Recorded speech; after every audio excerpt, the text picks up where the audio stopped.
John has spent nearly his entire career so far at the University of Virginia, joining the law school there in 1980. He currently holds the John S. Shannon Distinguished Professorship in Law. John was elected a member of the Institute for Medicine of the National Academy of Sciences in 1989. He has served on the Committee of Law and Justice of the National Research Council. He was elected a fellow of the John Guggenheim Foundation and a fellow of the Center for the Advancement of Study in Behavioral Social Sciences. He also has been a visiting fellow at Harvard, at Stanford, New York University, the American Academy in Rome, and the All Souls College in Oxford.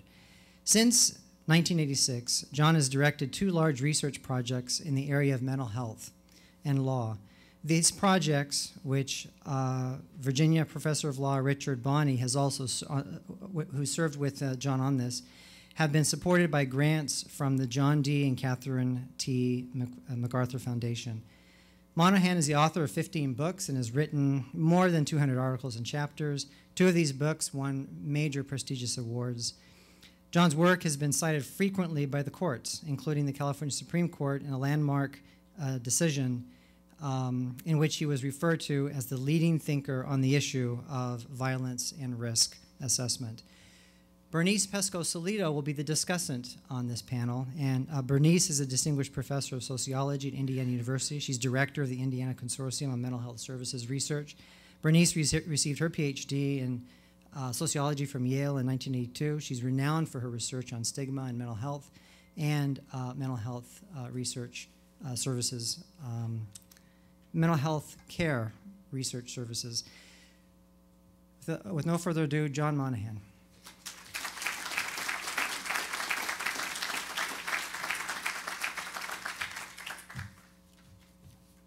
Thank you very much, Bill.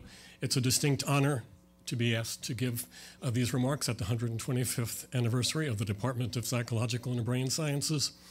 When I left here, left the department that was then quaintly referred to as the Department of Psychology, the department was only 84 years old. And more poignantly, for me at least, I was only 25 years old. Right. I look back very fondly on my years at IU. Fondly both personally and professionally. I was reminded today as we went to walk to the limestone brain that I met my wife, Linda, right at the steps, right before the, and I thought later on that night that Linda and I went on our first date at Nick's. It didn't work out so well. We sat down at the bar, ordered 2 beers, and the bartender pointed at Linda and said, "She can't sit here." And I said, "Why would that be?" And he said, "It's an anti-prostitution ordinance." And I thought, I've only met this person for a day. Do you know more about her than I do? Right. I thought she was a fellow graduate student. Right. Right. And he said it was a 19th century anti-prostitution ordinance. I said, okay. So I took our 2 beers and said, so we'll go sit at a table. And he said, stop. He said, you can't take your drinks to the table. And I said, and why would that be? And he said, it's an anti-riot ordinance. You can't have people walking around with drinks, also from the 19th century. So he carried our beers to the table for us, right? But we have persevered through the years in any event, right? Right. I look back fondly, both professionally and personally, with gratitude, with the people I worked with when I was here, particularly Ken Heller and also Rick Price and Jim Sherman. In many ways, they were ideal academic role models. From them, I learned the importance of taking a rigorous scientific approach to whatever problem I wanted to study, to the value added by taking an interdisciplinary approach. We didn't call it hub science then, but that's exactly what it was. Ken allowed me to be the first person to minor in law for my PhD, and that was certainly one of the most fateful decisions in my career. And I also learned a lot about a Midwestern work ethic that has stood me in great stead throughout the years. Right? So I thank them all, and I thank you. Many academics complain that the general public isn't as concerned about whatever area they research than they think. They don't give it enough importance. My problem is the opposite. I think the general public cares way more than it should about the topic that I am interested in, namely violence and mental illness. When you think about Virginia Tech or Tucson or Aurora or Sandy Hook or the Washington Navy Yard, the first thing that comes to many people's mind is violence and mental illness. That relationship is no doubt promoted by the sensational media, the New York Daily News, get the violent crazies off our streets, and the New York Post scoop the nuts, mentally ill roundup plan after someone pushed somebody in front of a train. These sensationalized caricatures of the relationship between violence and mental illness are often abetted by people in whom it's their interest to blame violence in general on people with mental illness. Comments by Wayne LaPierre, Executive Vice President of the National Rifle Association shortly after Sandy Hook. People with mental illness are genuine monsters. They are so deranged, so evil, so possessed by voices and driven by demons that no sane person can even possibly comprehend them. How many more copycats are waiting in the wings for their moment of fame from a national media machine that rewards them with wall-to-wall attention and a sense of identity that they crave while provoking others to try to make their mark. A dozen more killers? 100 more? How can we possibly even guess how many, given our nation's refusal to create an active national database of the mentally ill, rather than attempt any form of gun control? It is not surprising, given the kind of attention that it has received, that in the minds of the general public, there is a strong association between violence and mental disorder. I'm not going to say much about this since the world's leading expert in people's perceptions of mental illness, Bernice Pesco-Salido, has kindly agreed to be the discussant today. But just the recent poll, a Gallup poll taken several weeks ago. Right. Question, thinking about mass shootings that have occurred in the U.S. in recent years, from what you know or have read about, how much do you think each of the following factors is to blame for the shootings? A great deal, a fair amount, not much, or not at all. Right. Violence in movies, video games, and music lyrics. 50% of the general public think that that has contributed a great deal or a fair amount to mass killings. Right. Easy access to guns. 61% of the people think that's a major contributor. Right. Drug use, 66% of the population think that's a major contributor. But the failure of the mental health system to identify individuals who are a danger to others, 80% of the American public, as of 3 weeks ago, thinks that that has contributed either a great deal or a fair amount to violence in American society. Well, so much for the perception. What I'd like to talk about today briefly is the reality. To what extent is there a relationship between violence and mental disorder? And then very briefly to address one possible way to reduce any relationship that's found. In the past, advocates for people with mental illness usually took the view that there was no relationship whatsoever between mental illness and violence. Many people without a serious mental illness, some of them commit violent acts, and some of the people with a serious mental illness commit violent acts, and there is no difference between those two rates. I think that, I can understand why they said that, but I think that that claim is no longer empirically plausible. Let me give you just two research studies, both of which have very different research designs. The first is a major epidemiological study done by Jeffrey Swanson, a student of Bernice, right? The epidemiological catchment area study took 10,000 adult household residents of 3 cities, controlled for age, gender, socioeconomic status, race, and many other variables, and it measured mental illness with a diagnostic interview schedule, which they had trained interviewers come and interview people in their home. Right. The purpose of the ECA study was to address the prevalence of various kinds of major mental illnesses. But in the questions that were asked were 5 questions that related to violent behavior. Did you ever hit or throw things at your partner? Have you ever spanked or hit a child hard enough so that he or she had bruises or had to stay in bed or see a doctor? Since age 18, have you been in more than one fight that came to swapping blows? Have you ever used a weapon like a stick, knife, or gun in a fight since you were 18? And have you ever gotten into physical fights while drinking? While one can think of violent acts that would not be subsumed in these 5 questions, there's no issue that all these things that are asked about are indeed of violent behavior toward others. The results of the epidemiological catchment area study, people who were not diagnosed with any mental illness, 2% of the people, self-reported, answered yes to one of those 5 questions as occurring in the past year.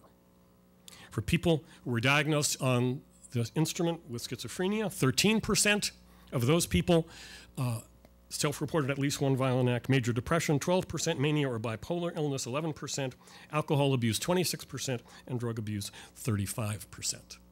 So you can see there does indeed appear to be a relationship between major mental illness and violence. The diagnosis in this study doesn't seem to make much difference.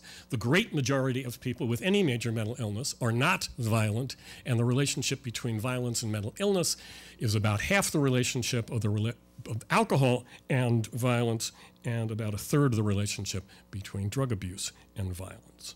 So from the ECA, one would conclude that mental illness is one serious mental illness, one risk factor for violence, but only one among many.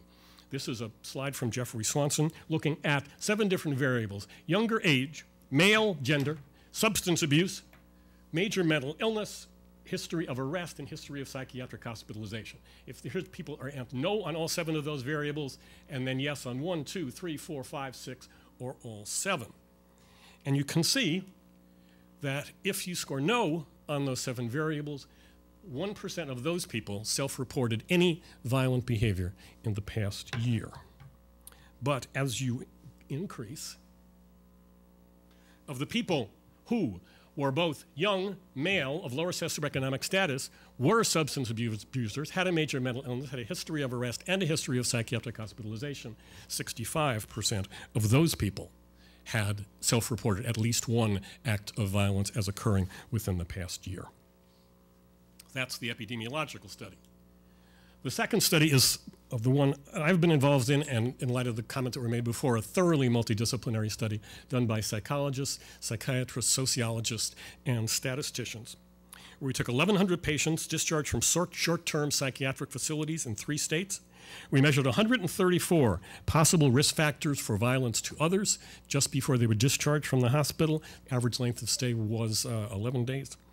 We followed people for about 5 months in the community after they were discharged. We interviewed them at 10 weeks and at 20 weeks. We got their self-report of violent behavior under a federal confidentiality certificate, saying that nothing that they revealed to us would have to be told to the police, with the exception of child abuse or any kind of violence they had not yet committed. We interviewed a collateral in the community, somebody who knew them well, often a family member, sometimes a friend, and we got all their records from the police and from the hospital. We defined violence in this study as any use of a weapon, like a knife or a gun, a threat, but only a threat done with a weapon in your hand, not a threat otherwise, because people make lots of threats. Any kind of battery that resulted in physical injury, like a bruise or a broken bone, and any form of sexual assault. We had a comparison group of 500 people at one site in Pittsburgh, matched for their neighborhood, age, race, and not having been mentally hospitalized, who lived in the same neighborhoods as did the discharged patients. What we found in terms of a relationship between violence and mental illness was, if you looked at how many people committed a violent act, defined as I just defined it, in the first 10 weeks after they were discharged from the hospital, and you see that compared to the community comparison group, that about 5% of the people committed one of those violent acts. The patients, it was 11.5%. Still the vast majority, almost 90% of the discharged patients did not commit a violent act in that time period, but more did than in the general population. Right. In terms of putting in context what were risk factors for violence to others, we put the risk factors into one of 4 categories. Right. What the person is, what the person has done, and what's been done to the person. In terms of what the person is, take age, for example. We found that for each 1-year increase in the person's age, and for the first study we did it between 18 and 40, the rates of violent behavior went down by 20%. It's good to know that there's something good about aging. I haven't found a second thing yet. Right. Look at anger control. From the Navaco Anger Inventory developed by Professor Ray Navaco at the University of California, Irvine, also an Indiana PhD, class of 1972. Right. For each 1 standard deviation increase in the Navaco Anger Scale, violence rates were increased by 52%. And gender men were 51% more likely to commit violence than were women. Right? If you look at what the person has, a major mental illness or a personality disorder, here, what you find, this was looking the first 10 weeks, this is the rate of violence in the general community in the same neighborhoods, which were middle class neighborhoods. About 5% of the general population committed at least one violent act in that 10-week period. People with schizophrenia, it was about 8%. People diagnosed with bipolar illness, it was about 16%. People with depression, this was slightly surprising, it was 19%, but it was people with personality disorders of a variety, 23% of those people committed a violent act.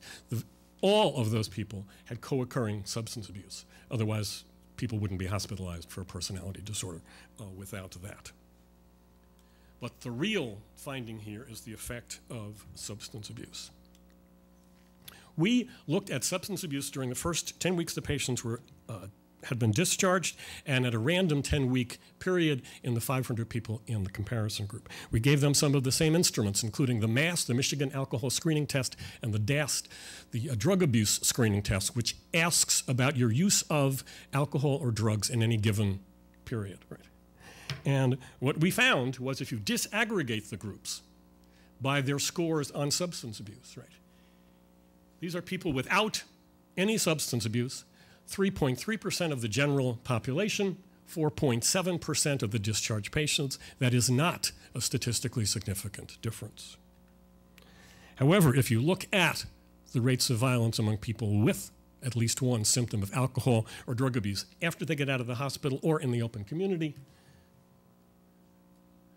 you see the rates are very different. So there's no question, if you look at the graph on the left, substance abuse is not good for anybody in terms of violent behavior. Okay, you heard it here first, right? But in terms of the discharged patients, it has an enormous effect. It has double the effect on people without mental illness. And unfortunately, the case is that in the open community, about 18% of the people had at least one symptom of alcohol or drug abuse, whereas of the discharged patients after they get out of the hospital, 32% of those people had at least one symptom of alcohol or drug abuse. There's no question, an enormous predictor of violence in anybody, but particularly in people with a major mental illness, is whether they are abusing substances. Right? What the person has done, if you look at prior crime and violence, every study ever done in this topic has always had the same finding: the best predictor of future violence is past violence. So if you look at our entire sample of 1,136 people in the 20-week follow-up, 19% of the sample of discharged patients had at least one violent act. If you disaggregated that by whether they had any prior arrests, if they had no prior arrests, 9% of the people were violent. If they had a prior arrest, but for a nonviolent crime, 20% of the people were violent. But if they had one prior arrest for a nonviolent crime, 33% of those people were violent, 4 times the rate as for the people who had never been arrested before. What's been done to the person, if people grew up, and this is all self-report, in their, what you might call a pathological family environment, an environment in which their father used drugs to excess before they were 16 years old, that doubled the rates that the discharged patient would, him or herself, be violent to someone else. And finally, victimization. If you self-reported that you had been seriously abused before you were 16, such that you had to see a doctor or you missed school or it was done with a weapon like a belt or a brush, that increased the odds of you being violent by 51%. Right?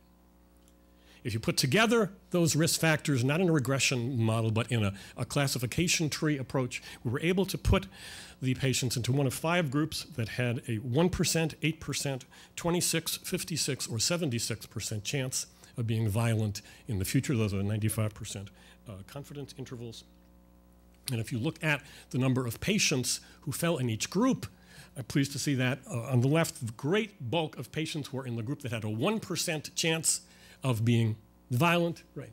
8%, only 7% of all patients were in this highest risk group, but that 7%, those people had a very high 76% likelihood of being violent in the future. We cross-validated this on a new study, and of course there's always some shrinkage when you cross-validate that, but it still predicted violent behavior quite successfully. This is a very recent study that was replicated at the Karolinska Institute in Sweden, and you can see in an ordinal way the findings exactly parallel the findings in the United States, but in each group the rates of violence in Sweden are much, much lower. Our highest rate is 76. In Sweden the highest rate is 50. Then here the 56%, there it's only 29%, and so on. The only difference is they are overrepresented in the very low risk group. That's because for two reasons. I think Sweden is just a much, much safer place than the United States, and there are many, many fewer guns in Sweden than there are in the United States.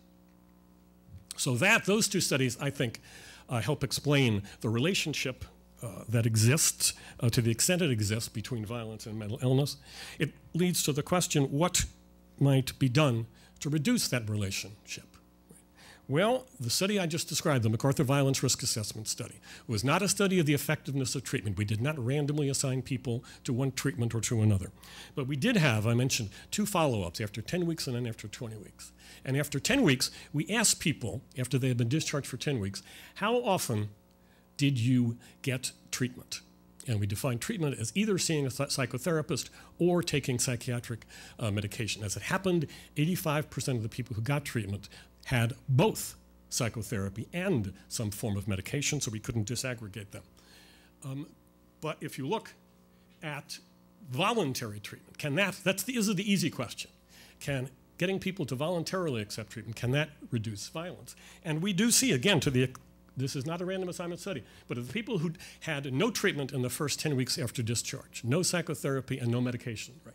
14% of those people were violent in the second 10 weeks after discharge. Of the people who went to treatment, on average once a month, it went from 14% to 9.5%.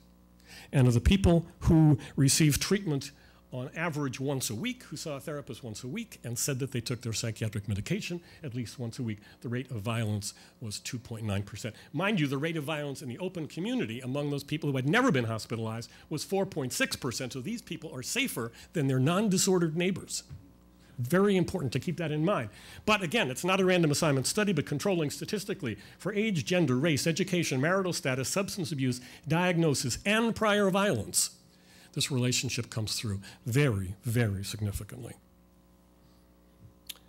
Which leads to the much, much more difficult question of, can mandated community treatment reduce violent behavior? And here I focus on one procedure, namely outpatient commitment, which is a civil court order that you must fulfill the criteria of the court order, which almost always is see your psychotherapist and take your medication.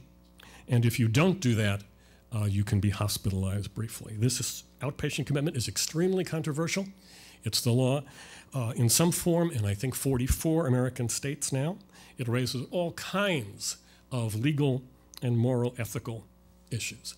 Many people are opposed to outpatient commitment for deontological reasons. They oppose it on principle. They oppose it morally. It doesn't make any difference to them whether it works. It's just wrong.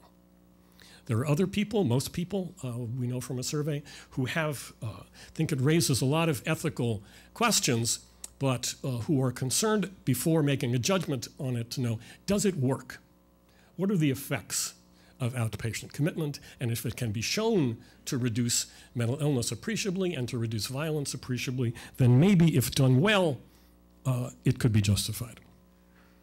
There's no question that if you asked why has there been a major move toward outpatient commitment in many states in recent years, there is only one possible answer, and that is a fear of violence by people with mental illness. This is a statement by D.J. Jaffe, who is an official with the Treatment Advocacy Center, a mostly family-oriented group that has lobbied very heavily and very successfully for outpatient commitment, headed by a psychiatrist, E. Fuller Torrey. Laws change for a single reason, in reaction to highly publicized incidents of violence. People care about public safety. I'm not saying this is right, I'm saying this is the reality. So if you're changing laws in your state, you have to understand that. You have to take the debate out of the mental health arena and put it into the criminal justice, public safety arena. I'm going to concentrate on a study that I was involved in, also funded by the John D. and Catherine T. MacArthur Foundation, that looked at outpatient commitment in one state, New York, the state that has taken outpatient commitment most seriously, which is to say that has funded the actual services the best. This is always referred to as Kendra's Law, passed in 1999, named after Kendra Webdale, a woman tragically pushed in front of the New York City subway by a person with untreated schizophrenia. It is in many ways ironic that this case is taken as the poster case for outpatient commitment, since the offender, the person who pushed her under the train, had repeatedly tried to get treatment for his schizophrenia at many different facilities and was always turned away because he didn't have adequate insurance. The offender hardly needed to be on outpatient commitment. But the statute in New York, written after this, and her family was called up, right, after the day after she was pushed under the subway and told by advocates for outpatient commitment that the mental health system killed your daughter. And if the offender had been on outpatient commitment and forced to see his therapist and forced to take his medication, your daughter would be alive today. And that's just what they said to the media the following day.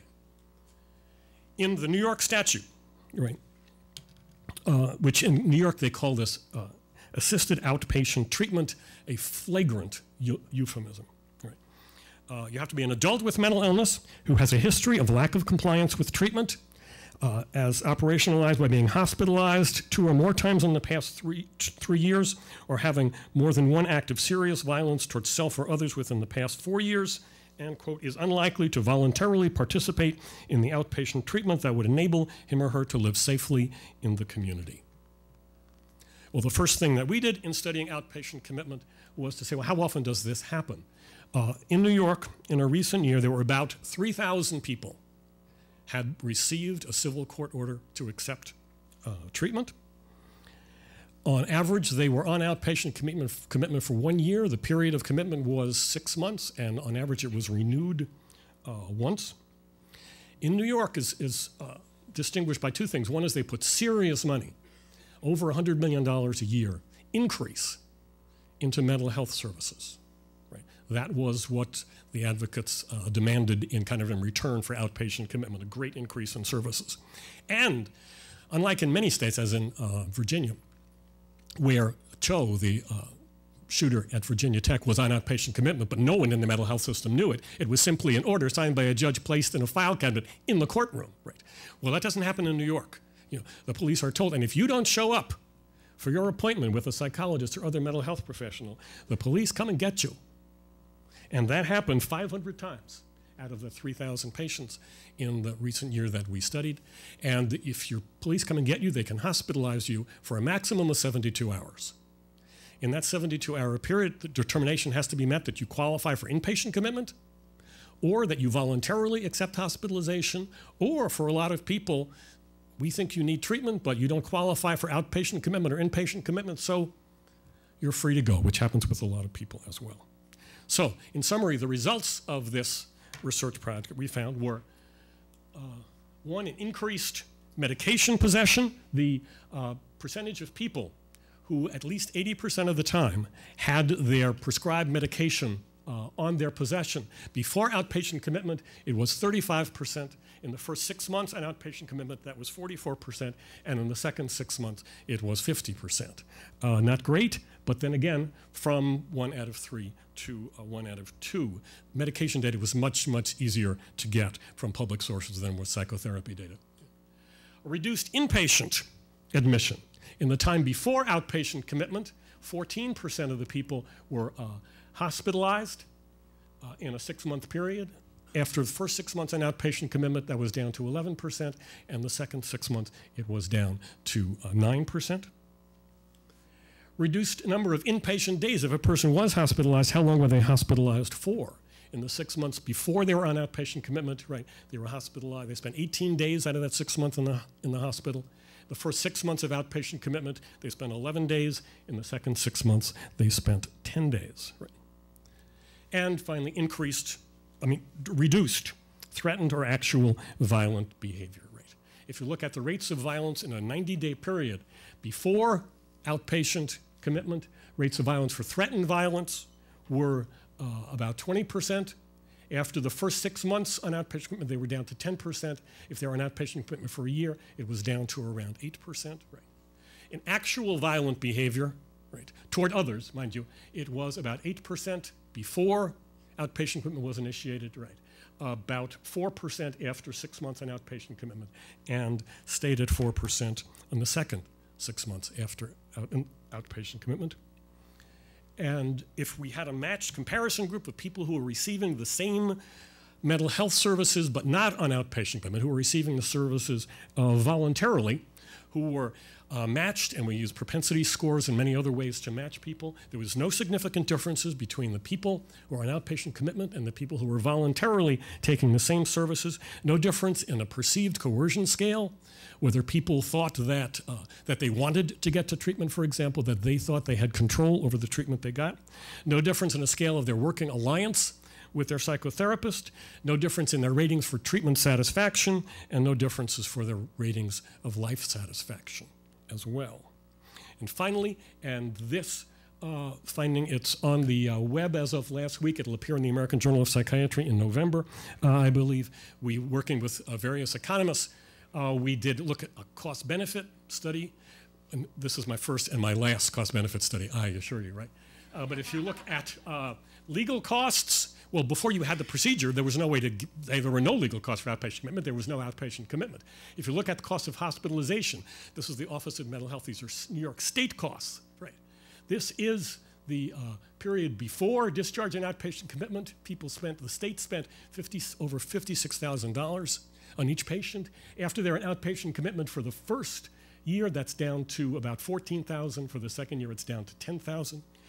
This is hospitalization paid for by Medicaid, that is federally paid mental hospitalization. The year before, it's about $40,000 per patient. After outpatient commitment for the first year, it's down to $14,000. For the second year, it's down to $7,000. If you added together the cost of hospitalization of both the state and the federal government, it was about $100,000 per year per patient, right, before outpatient commitment, and it was down to about $27,000 after a year of outpatient commitment. Outpatient services, of course, increased because people are actually getting services in the community from about $6,000 to about $17,000, but it goes down a bit to $13,000 after the first year. Medical treatment differed very small, and actually criminal justice services, there are no significant differences there in that, right? So, to summarize and give you my 4 bottom lines on the relationship between violence and mental illness, I think that mental illness plays a very small role in American violence. According to the best research estimates, approximately 4% of violence toward others in American society is attributable to people with serious mental illness. That is, if we could somehow cure all mental illnesses overnight, we would be left in the morning with a rate of violence that is 96% of what it is now. Secondly, mental illness does play some role in American violence. Mental illness modestly but clearly increases the likelihood of violence to others. In the MacArthur study, as I mentioned, during the first several months after discharge, right, about 11% of the discharged patients committed a violent act compared to about 5% of their non-hospitalized neighbors. But 2 facts are needed to appreciate this finding. First, right, the violence committed by discharged patients was heavily mediated, as I mentioned, by substance abuse. If the discharged patients were not abusing alcohol or other drugs in the community, their violence to others was no different than that of their non-disordered neighbors. In fact, however, the discharged patients abused alcohol or other drugs twice as frequently as did their non-disordered neighbors, and those who were involved in substance abuse had substantially elevated rates of violent behavior. Second qualification is that the most frequent type of violence that the discharged patients commit is battery, most often hitting, usually punching, a family member, right? Which is definitely not a good thing, but it's not as if violence by people with mental disorder is usually portrayed. Only 3% of the violence committed by former patients involved a gun or threatening to use a gun on a stranger, and the vast majority of the time that was threatened violence rather than actual violence. Finally, I'd like to conclude on a cautionary note that mandating, one more, on mandated community treatment, right? Outpatient commitment is seldom experienced as coercive if done with procedural justice, meaning listening to the person and validating what the patient has to say. It can lead to increased adherence to treatment and to reduced hospitalization and violence. To be successful Outpatient commitment depends on the availability of high-quality services in the community, such as New York provides, and I think that it can save taxpayers money by reducing very expensive hospitalization costs. Okay, the cautionary note. Playing the violence card can, I think, be counterproductive. This is a quote from one of the co-authors of both the MacArthur Violence Risk Assessment Study and the Outpatient Commitment Study, Paul Applebaum, that appeared recently in the Journal of the American Medical Association, Psychiatry, formerly called Archives of General Psychiatry. Mental health professionals, he said, and other advocates for improved mental health services must exercise caution in their endorsement of proposals for increased mental health funding. Such offers are often premised on the proposition that the problem of violence is largely a problem of untreated mental illness, and its corollary that better treatment will preclude a repetition of mass shootings such as Tucson and Newtown. However, tying the need for increased funding to public safety will lead to further demonization of people with mental disorders, as well as to an inevitable backlash when it becomes clear that more mental health clinics or inpatient beds have not had a major impact on the prevalence of mental illness. Thank you very much.